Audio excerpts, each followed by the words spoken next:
ሰላም ጤና ይስጥልን አድማጭ ተመልካቾቻችን መጋቢት 3 2018 ዓ.ም ዕለታዊ መረጃዎችና ዘገባዎችን ይዤ መጥቻለሁ። መረጃና ዘገባዎችን እየተከታተላችሁ አብራችሁ እንድትቆዩ ነው በአክብሮት የምጋብዛችሁ። በዚህ ሰዓት የተለያዩ መረጃዎችን ወደ እናንተ የማደርስ ይሆናል። በጎጃም፣ በጎንደር፣ በወሎ ያሉ አዳዲስ መረጃዎችን በተለይ በምዕራብ ወሎ ቀጠና ባለፈው ጥንታዊ ገዳም በመድፍ ድብደባ የቤተክርስቲያኑን አስተዳዳሪ የገዳሙን ዋና መሪ ጨምሮ በርካታ መነኮሳት ካህናትና ቀሳውስት ምዕመናን ከተገደሉ በኋላ በአካባቢው እንደዚሁ በከባድ መሳሪያ የታገዘ ዘመቻ ቀጥሏል። ይህንን በተመለከተ ያለውን ሁኔታ እንዲሁም ደግሞ በምስራቅ ጎጃም የተለያዩ አካባቢዎች እንደዚሁ አራተኛ ቀኑን የያዘ በንጹሃን ላይ ከፍተኛ ጉዳት ያደረሰ የአሰሳና ዘመቻ እንዲሁም ደግሞ የመካናይዝድና የእግረኛ ስምሪት ዛሬን ጨምሮ መኖሩን የሚገልጹ መረጃዎች፣ በማዕከላዊ ጎንደርም እንደዚሁ በተደረጉ ውጊያዎች የደረሱ ሰብአዊ፣ ቁሳዊና ወታደራዊ ኪሳራዎችን በተመለከተ ያሉ የግንባር ዝርዝር መረጃዎችን ጨምሮ የተለያዩ መረጃዎችን ወደ እናንተ የማደርስ ይሆናል። በተለይ በትላንትናው ዕለት እንደዚሁ በአሜሪካ አንድ ኢትዮጵያዊ ወደ ኢትዮጵያ እንዲመለስ ተደርጓል። በአሜሪካ በአስገዳጅነት ይሄ ጉዳይ መነጋገሪያ ሆኗል። ይሄ ጉዳይ ከፋኖ አጠቃላይ የህልውና ትግል ጋር እንዲሁም ደግሞ ተዛማጅ ጉዳዮች ጋር እንዲሁም ደግሞ ከዲያስፖራው ድጋፍና ከዲያስፖራው ተሳትፎ አንጻር ምን ጉዳዮች ይኖሩታል የሚለው የብዙዎቹ መነጋገሪያ ሆኖ ያመሸ ጉዳይ ነው። በዚህ ጉዳይ ላይ በአሜሪካ መቀመጫውን ያደረገ አንድ ማህበር የአሜሪካን የውጭ ጉዳይ መስሪያ ቤት ጠይቋል። ለጥያቄውም ምላሽ ተሰጥቶታል ከአሜሪካ ስቴት ዲፓርትመንት። እነዚህን ጨምሮ የተለያዩ መረጃዎችን በዚህ ሰዓት ወደ እናንተ የማደርስ ይሆናል። ወደ ትግራይ የሚወስዱን መረጃዎች አሉ። በትላንትናው ዕለት ጀኔራል ታደሰ ወረደን ከስልጣን ለማውረድ በትግራይ ውስጥ የተቋቋመው ካውንስል ያደረገው ስብሰባና ተዛማጅ መረጃዎች እንዲሁም ደግሞ በርካቶች ደግሞ ከግዳጅና ከስምሪት ቀጠናቸው ስለመውጣታቸው የሚገልጹ መረጃዎችና ተያያዥ ፖለቲካዊ፣ ዲፕሎማሲያዊ መረጃዎችን በዚህ ሰዓት ወደ እናንተ የማደርስ ይሆናል። እየተከታተላችሁ አብራችሁን ቆዩ። በርካቶቻችሁ ሀሳብ አስተያየቶችን አድርሳችሁኛል።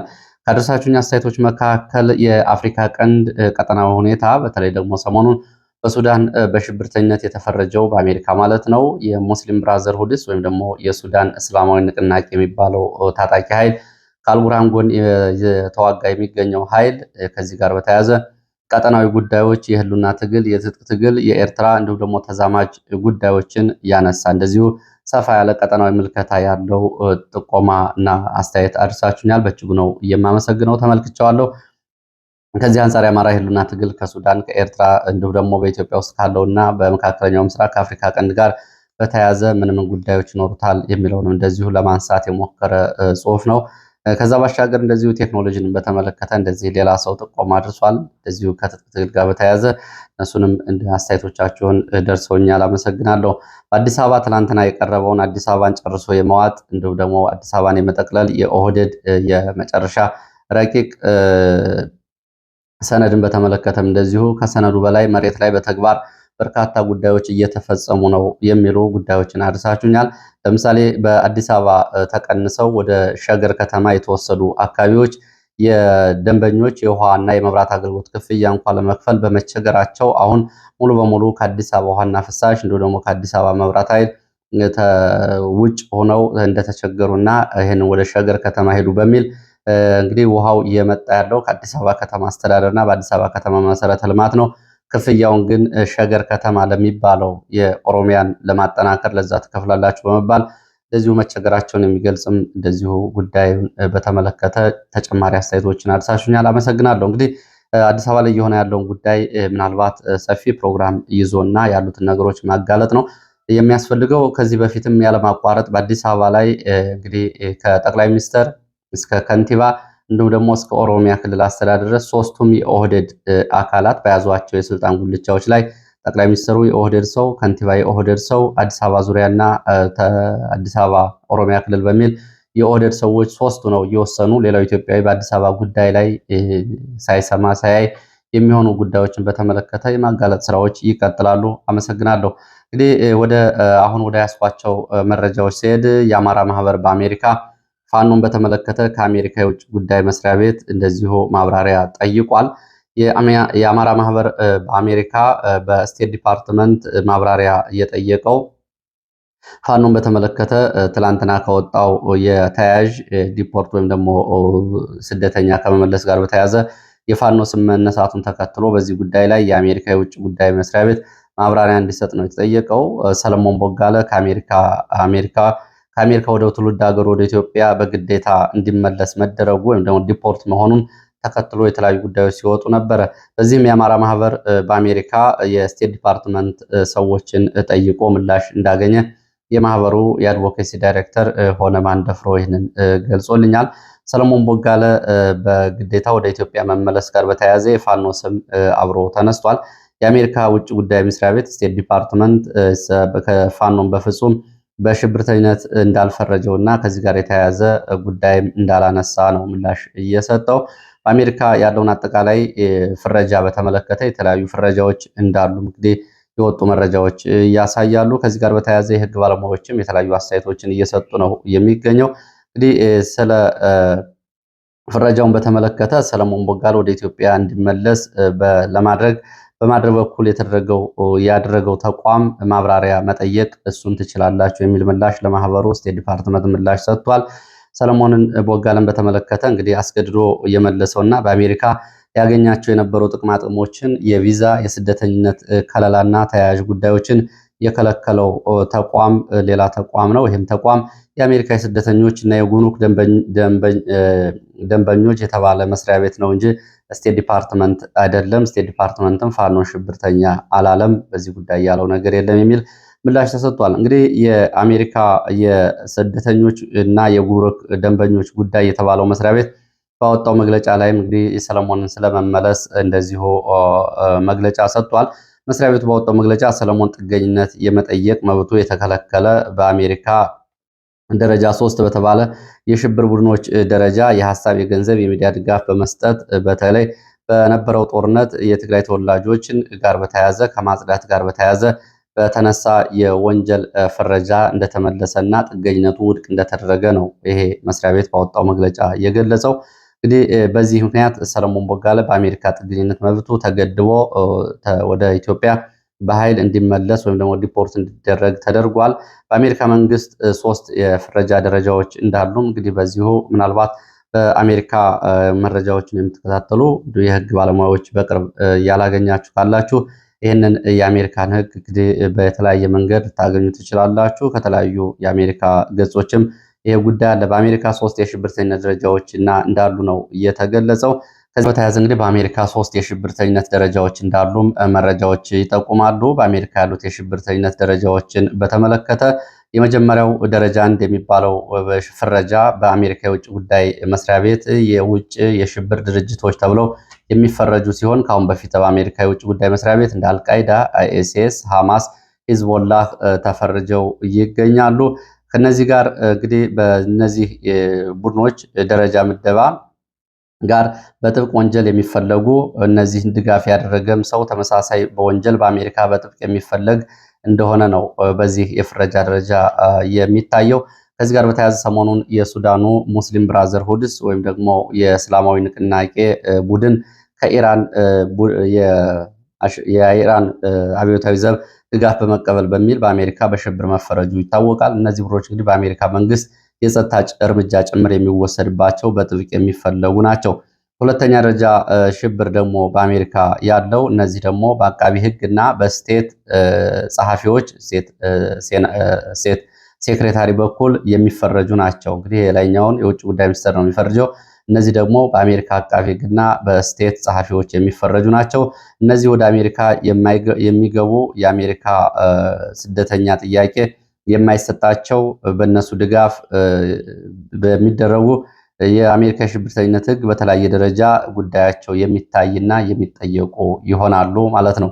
ሌላው በዚህ ውስጥ እነማን ይገኛሉ? በደረጃ 2 ውስጥ ሰርጎ ገቦች፣ የሚሊሻ ክንፎች፣ የፖለቲካ ፓርቲ ታጣቂ ክንፎች ይጠቃለላሉ ሲል ነው እንግዲህ ሕጉ የሚያሳየው። ሶስተኛ ደረጃ የሽብር ቡድኖች የሚባሉት እነዚህ በግለሰብም ሊሆን ይችላል፣ በቡድንም ሊሆን ይችላል። የአሜሪካ ሕግ ስለ ሽብርተኝነት ካወጣው በተጸራሪ በሽብርተኝነት አክቲቪቲ ላይ ወይም ደግሞ ተሳትፎ የሚሳተፉ የሚዲያ፣ የገንዘብ፣ የማበረታታት ሌሎች ተግባራትን የሚያደርጉ ይሆናሉ። እንግዲህ የሰለሞን ጉዳይ ከዚህ ላይ የሚያርፍ ነው። በዚህም እንግዲህ በእነዚህ ተጽዕኖዎች ቪዛ የሚከለከሉ፣ ጥገኝነት የሚከለከሉ በዚህ ጉዳይ የሽብርተኝነት ተግባር ማበረታታት በሚል ወደ አሜሪካ የሚያደርጓቸው ጥቅማጥቅሞችና ጉዞዎች እንዲሁም ደግሞ በአሜሪካ ሊያገኟቸው የሚገቡ ከለላዎች የሚታገዱባቸው ይሆናሉ። ከዚህ ጋር በተያያዘ ከ2003 ጀምሮ በተመሳሳይ ከአሜሪካ 1783 ሰዎች መባረራቸውን በዚህ በደረጃ 3 ሽብርተኝነት መረጃው ያሳያል። ከዚህ ጋር በተያያዘ እንግዲህ ፋኖ እስካሁን ድረስ በሽብርተኝነት የሚያስፈርጀው እንዲሁም ደግሞ እንዲህ ሊያስብለው የሚገባ መረጃ እንደሌለ ነው ለአሜሪካ ማህበር እየተሰጠው ምላሽ። በዚህ እንግዲህ በተለይ በደረጃ 3 ላይ የእርስ በርስ ታጣቂዎች፣ አማጽያን፣ ያልተማከሉ አክራሪ ቡድኖች፣ በዓለም አቀፍ ደረጃ እንደዚሁ ስማቸው ያልተሰጣቸው ቡድኖችም ይገኙበታል። ይህ እንግዲህ ወሰብሰብ ያለም ነው። በቪዛ እና በአስተዳደር ጉዳዮች ላይ ብዙ ጊዜ ተጽዕኖ የሚያደርስ እንደሆነ ነው መረጃዎቹ የሚያሳዩት። በደረጃ 3 ያሉት ማለት ነው እንግዲህ በእርስ በርስ ጦርነት በሀገራት ውስጥ በሚኖር በአማጺ ቡድኖች፣ ያልተማከሉ አክራሪ ቡድኖች ደግሞ በዓለም አቀፍ ደረጃ ስምና ዓላማቸው በግልጽ ያልታወቀ ቡድኖች ይገኙበታል። ይህ ጉዳይ እንግዲህ በወቅቱ ከነበረው በተለይ እነ ሰለሞንን ለዚህ ለዲፖርት ያበቃው ጉዳይ በወቅቱ የፌዴራል መንግስቱና ህወሓት ሲያደርጉት ከነበረው ጦርነት ጋር በተገናኘ ነው። የህወሓት አክቲቪስቶች እንዲሁም ደግሞ የህወሓት ሰዎች በተደጋጋሚ ይህን ጉዳይ ሲያነሱት የነበረው በወቅቱ ከነበረው ጦርነት ጋር የህወሓት ጦርነት አንጻር ከሉዓላዊነት አንጻር ከመከላከያ ጎን በመሰለፍ የሞራል የስንቅ ድጋፍ ያደረጉ ሰዎች ጉዳይ ምን ይሆናል የሚለው እንግዲህ አብሮ እዚህ ላይ ሊነሳ የሚገባው ጉዳይ ነው። ሁለተኛ አጠቃላይ ለፋኖ በሚኖረው የውጭ የዲያስፖራ ድጋፍ ላይ እንደዚህ አይነት ጉዳዮች ምን አዎንታዊ እና አሉታዊ ተጽዕኖ ይኖራቸዋል የሚለው በተለይ በአሜሪካ የሚገኙ የዲያስፖራ አባላት፣ የህግ ባለሙያዎች አሜሪካ የሚመለከተው አካል ጋር ክርክርና ሙግት ሊያደርጉበት የሚገባ እንዲሁም ደግሞ ከዚህ ጋር በተያያዘ ተዛማጅ የህግ መብቶች እንዲሁም ደግሞ ጉዳዩን ተጽዕኖ ማድረግ ጭምር ሊከራከሩበት የሚገባ ጉዳይ፣ ትምህርት፣ ገለጻ፣ ማብራሪያዎችን ልክ እንደ አማራ ማህበር ማግኘት ያስፈልጋል። ሌላው በቂ መረጃ እንደዚሁ ያስፈልጋል። ከዚህ ጋር በተያያዘ በሰልፎችን በደብዳቤዎችን በየአካባቢ የሚገኙ የአሜሪካ ባለስልጣናትን እንዲሁም ደግሞ የህግ አካላትን እየቀረቡ ስለ ጉዳዩ ማስረዳት ያስፈልጋል።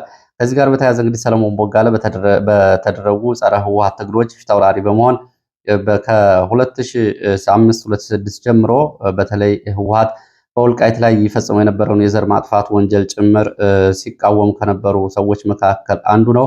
ህወሓትን መታገል የትግራይን ህዝብ እንደመታገል አድርገው የሚቆጥሩ አካላት በደንብ ነው ይሄ መታየት ያለበት።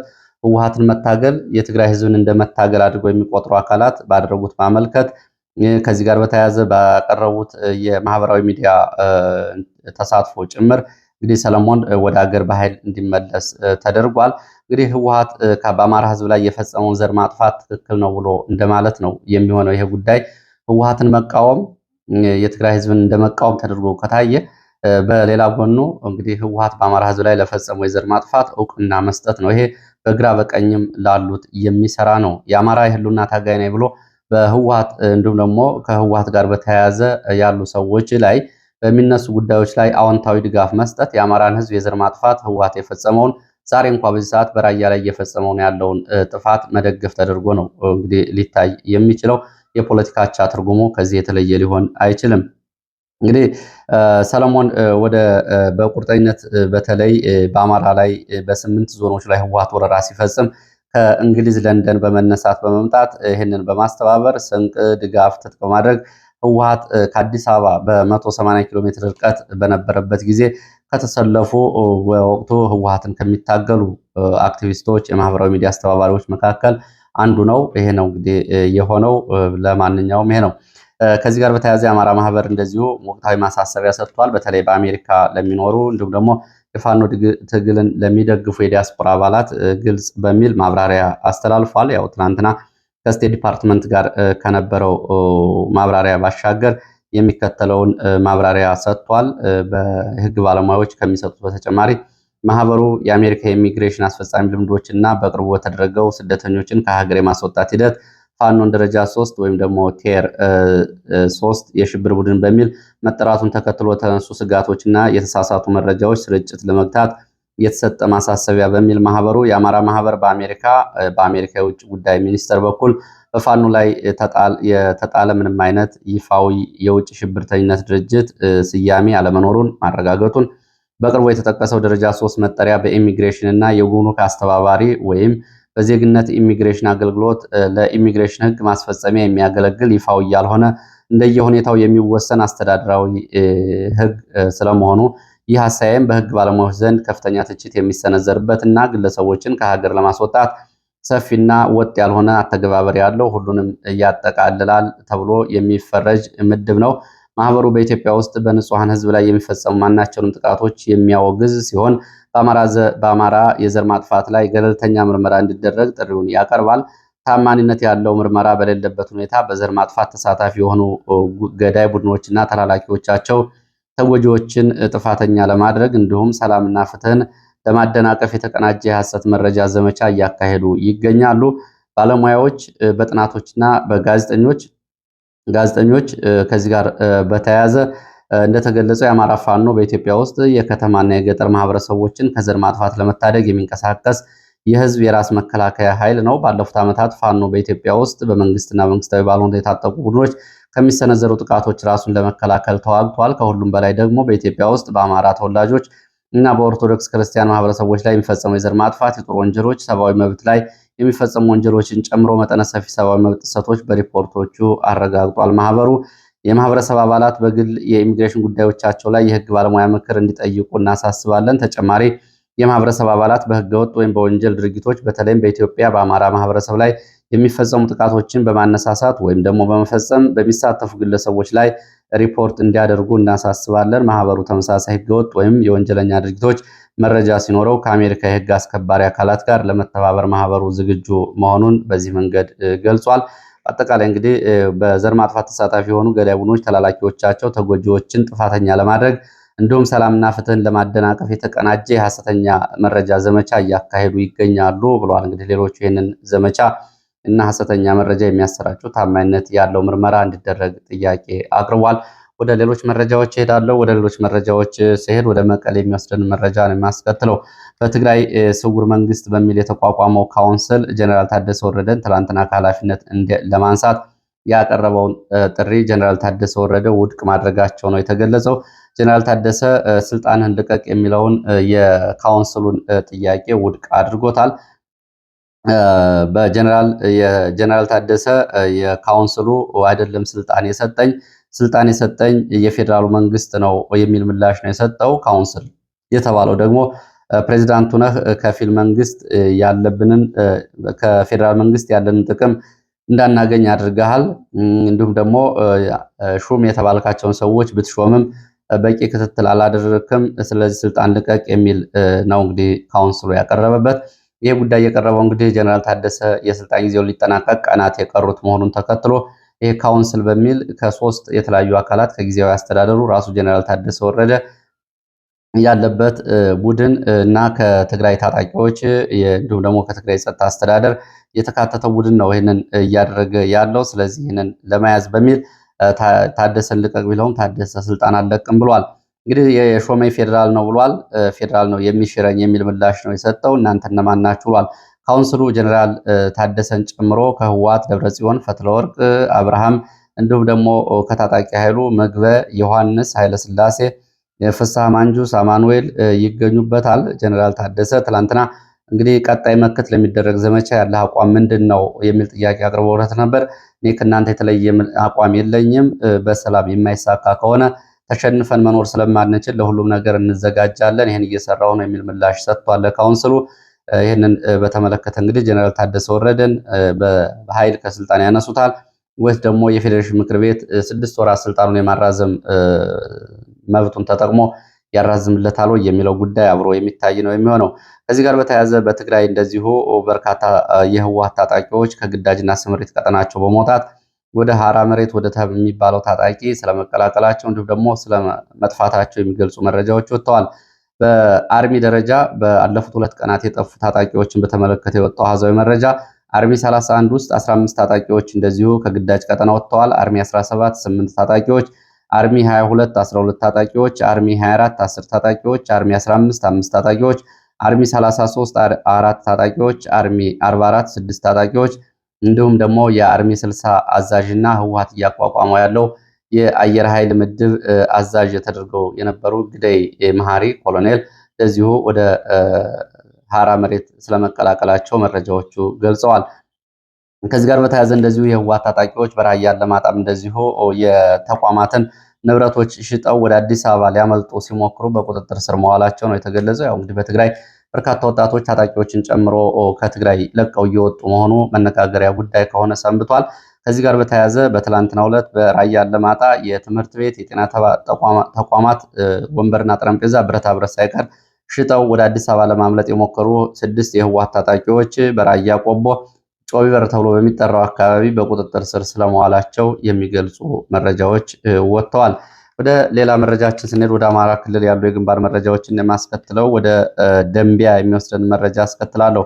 በማዕከላዊ ጎንደር ደንቢያ ሮቢት ላይ በተደረገው ውጊያ ፋኖ መሪዎችን ከበባ ውስጥ ለማስገባት ከ3 አቅጣጫ የተንቀሳቀሰ የመከላከያ አድማ ብተናና ፖሊስ ጋር በተደረገው ውጊያ ሰብአዊ፣ ቁሳዊና ወታደራዊ ኪሳራ ደርሷል የተባለው አንደኛው ከጠዳ ማክሰኝት ወደ ሮቢት፣ ሁለተኛው ከቆላ ድባ ምስራቅ ደንቢያ እንዲሁም ከምዕራብ ደንቢያ ጨዋሂት ወደ ሮቢት ከተንቀሳቀሰ መከላከያና አድማ ብተና ጋር በተደረገው ውጊያ ጉዳት ደርሷል። በተለይ ከጸዳና ማክሰኝት የወጣው ኃይል ጅባራ ተብሎ የሚጠራ አካባቢ በተፈጸመበት የደፈጣ ጥቃት ከ40 በላይ እንደዚሁ ሙትና ቁስለኛ ስለመሆናቸው የቡድንና የነፍስ ወከፍ መሳሪያዎችም እንደዚሁ በፋኖ እጅ ስለመግባታቸው የመረጃ ምንጮቹ ገልጸዋል። ተተኳሽ፣ የሕክምና ቁሳቁሶች፣ የነፍስ ወከፍ መሳሪያዎች በፋኖ እጅ ገብተዋል። ይህንን ተከትሎ ወደኋላ ተመልሷል። ሮቢት ለዘመቻ የወጣው ኃይል ከቆላ ድባና ከጨዋሂት ወደ ሮቢት የመጣው ኃይልም እንደዚሁ በፋኖ ያጸፋ ምላሽ ተሰጥቶ ወደኋላ ተመልሷል። ሙትና ቁስለኞችን ይዞ ነው የተመለሰው። በ3 አቅጣጫ በተደረገው ዘመቻ በፋኖ ላይ ደርሰውን ጉዳት በተመለከተ አንድ ቀላል የአካል ጉዳት ሲደርስ በመንግስት ወታደሮች ላይ የደረሰው ጉዳት በአሃዛዊ መረጃ ለማወቅ አልተቻለም። ይሄ እንግዲህ የፋኖ ዋና ዋና አዛዦችን በዚህ ቀጠና መረጃን ተከትሎ የተደረገ ዘመቻ እንደነበርና ዘመቻውን ሙሉ በሙሉ ፋኖ በአጸፋ ምላሽ እንደቀለበሰው ነው መረጃዎች የሚገልጹት። ወደ አማራ ሳይንት የሚወስደን መረጃ አስከትላለሁ። በምዕራብ ወሎ አማራ ሳይንት 4ኛ ቀኑን የያዘ ዘመቻ እንደቀጠለ ነው። መከላከያ ታሪካዊቷን አትርኖስ ገዳምን በመደብደብ የገዳሙን አስተዳዳሪ እንዲሁም ደግሞ ካህናትን፣ ቀሳውስትን፣ መነኩሳትንና ምዕመናንን ከጨፈጨፈበት ጊዜ ጀምሮ ፋኖም ላጸፋ ምላሽ በሚል በተለያዩ አካባቢዎች እንደዚሁ ዘመቻዎችን እያደረገ ነው የሚገኘው። ዘመቻው በከባድ መሳሪያ የታገዘ እንደሆነ ነው የተገለጸው። በከባድ መሳሪያ ሽፋን ወደ ቆተት፣ ወጀድ፣ ወርቅ ማውጫ፣ ደንሳ እና በተለያዩ አካባቢዎች ተንቀሳቀሰው እግረኛና መካናይዝድ ጋር ተከታታይ ውጊያዎች እየተደረጉ ነው። በውጊያው ከፍተኛ ሰብአዊ፣ ቁሳዊ ጉዳት ደርሷል። እስካሁን ድረስ የደረሰው ጉዳት በአሃዛዊ መረጃዎች አልታወቀም። ዛሬም ዘመቻዎች መቀጠላቸው ነው እየተገለጸው። በነገራችን ላይ በገዳሙ ላይ የደረሰውን የከባድ መሳሪያ ድብደባና በምዕመናን ላይ የደረሰውን ጉዳት በተመለከተ የአካባቢው አስተዳደር ምላሽ ሲሰጥ ለፋኖ የተኮስነው ነው ወደ ቤተክርስቲያን የገባብን ብለዋል። የብልጽግና ገጾች ደግሞ በቤተክርስቲያን የተፈጸመውን ድብደባ ትክክል ነው በሚል እንግዲህ ሃይማኖታዊ ተቋማትን መደብደብ እንዲሁም ደግሞ ማውደም በጦርነት ሕግ ውስጥ እንኳ የሚያስቀጣ የጦር ወንጀል መሆኑን ካለመገንዘብ ያበረታቱ ተቋማቱን እንደዚሁ በፋኖነት እየፈረጁ ነው የሚገኙት። ወደ ምስራቅ ጎጃም ስንሄድ ምስራቅ ጎጃም ሸበል በረንታ እነማይ 3ኛ ቀኑን የያዘ አሰሳና ዘመቻ በንጹሃንና በንብረታቸው ላይ ጉዳት አድርሷል። በሀብትና በንብረት ላይ ጉዳት ደርሷል። 2 ሰዎች ተገድለዋል። መነኩሳትን ጨምሮ 22 ሰዎች በሞርተር ፍንጣሪና እንዲሁም ደግሞ መሳሪያ ተባራሪ ከባድና ቀላል የአካል ጉዳት ደርሶባቸዋል። ድብደባም ተፈጽሞባቸዋል። ንብረትም ወድሟል። ዛሬም በዚሁ ቀጠና በዙ 23 እግረኛና መካናይዝድ የታጀበ ዘመቻ ከተለያዩ አቅጣጫዎች መኖሩን መረጃዎች ገልጸዋል። ከቢቸና፣ ወይራ፣ ሰቀላ ተብሎ ከሚጠሩት አካባቢዎች ወደ እነማይና ሸበል በረንታ የቢቸና እንዲሁም ደግሞ ገጠራማ አካባቢዎች ማለት ነው የዘመቻ እንቅስቃሴ የተደረገ መሆኑን የሚገልጹ መረጃዎች ወጥተዋል። ወደ ሌላ መረጃችን ስንሄድ አብይ አህመድ ወደ መካከለኛው ምስራቅ ያደረገውን ጉብኝት ተከትሎ በኬንያ የኢትዮጵያ ኤምባሲ አምባሳደር የጀነራል ባጫ ደበሌ እንግዲህ ጀነራል ባጫ ደበሌ በቀልዳቸው ጭምር ከሚታወቁ የቀድሞ ጀነራሎች መካከል ነው። እሳቸውን በተመለከተ እንግዲህ በሰሜን ጦርነት ጊዜ የነበራቸው ጠንካራ ንግግር እንዲሁም ደግሞ ከዛ በፊት ጀነራል ባጫ ደበሌን በተመለከተ ተስፋዬ ገብረአብን በማስታወሻቸው ያሰፈራቸውን ጽሁፎች ያነበባችሁ ሰዎች ስለ ሰውየው እና ስለ ትግል ሂደቱ አንዳንድ ነገር ልትገነዘቡ ትችላላችሁ። ለማንኛውም ጀነራል ባጫ ደበሌ አብይ አህመድን ትላንትና በመካከለኛው ምስራቅ ያደረጉትን ጉብኝት በተመለከተ የዓለማችን ደፋሩ መሪ ስለሆኑ ነው ብሏል። ጀነራል ባጫ ደበሌ አብይ አህመድ የመካከለኛው ምስራቅ ዩናይትድ አረብ ኤሚሬትስ ጉብኝትን በተመለከተ አብይ አህመድ ዓለምን እያስደነቀ ፍርሃት አልባ መሪ ነው፣ ሲል ነው የገለጸው። ከዚህ ቀደም በሬንጀር በመልበስ ወደ ግንባር ከወረደበት ዘመቻ ጋር በማነጻጸር ይህ ዘመቻ አሁንም እንደዚሁ ደፋርነቱን ያሳያል ብሏል። ሚሳይል በሚዘንብበት፣ ድሮን በተሰማራበት ቀጠና፣ አየር በረራ በተስተጓጎለበት ለዩናይትድ አረብ ኤሚሬትስ አጋርነቱን ለማሳየት አብይ አህመድ የቁርጥ ቀን ወዳጅ መሆኑን አሳይቷል ብሏል ባጫ ደበሌ።